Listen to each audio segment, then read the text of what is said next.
Hi, today we're going to talk about interpreting a table. So, when we are interpreting a table, that really just means we're trying to gather information from the table. So, for example, there's no context, there's no word problem with this. I don't really know anything other than what's given to me. Well, it says time H. H means hours, so I know that time is passing in hours. So, I know that each of these means an hour. And it says temperature in degrees Fahrenheit. So I can now tell just by looking at this that I'm talking about as time passes, the temperature, like what is the temperature? So that's the first thing I interpreted is just looking at the table. What is this table about? This table is recording the temperature. Next thing let's look at is what's happening on the actual table.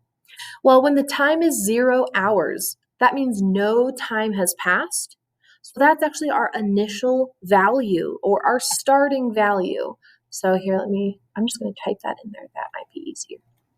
Initial value, okay? So that's our initial value where we started. Our initial value when 0 hours have passed is 82 degrees Fahrenheit.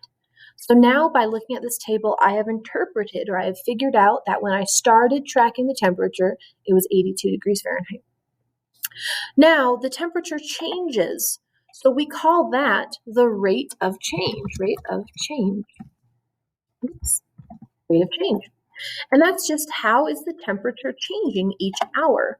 Well, I notice it went from 82 to 80 in 1 hour. The next hour, it went from 80 to 78.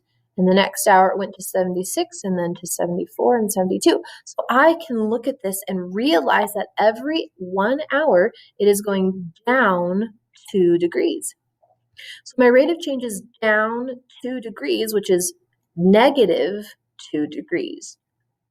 So now I've interpreted that every hour it's going down 2 degrees. And I could have solved that even if this was gone.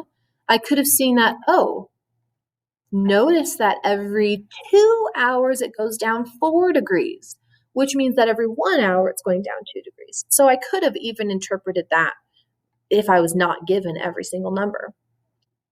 Now I want to point out that the initial value is also, if we're going to write an equation, initial value is also called the y-intercept. And rate of change, if we're writing an equation, is just the slope. So we could write the equation y equals our slope, which is negative 2 times x, plus our y-intercept, which is 82. So we could, by interpreting, write the equation of this table. That's interpreting a table. Thanks.